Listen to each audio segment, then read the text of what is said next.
Hey guys, and welcome back to this channel. In this video I'll be showing you guys how you can set the same duration for all of your photos.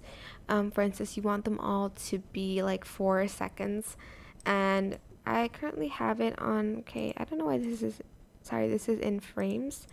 I think this is like around like what, 0.15 seconds, I'm not sure, but I want it all to be the exact same 4 seconds.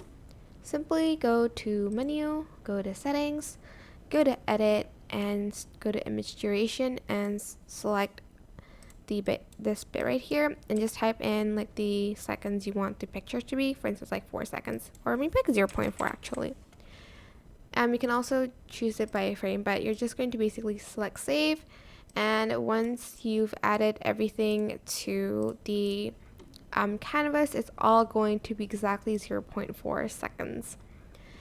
And that's it. I hope this tutorial was helpful for you guys. Don't forget to like, comment, share, and also subscribe to this channel if you haven't done that already. If you have any questions, just leave it in the comment section down below, and I will try my best to answer them all for you guys.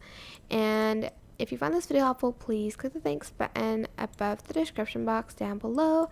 That is it for this video. Thank you so much for watching. Bye!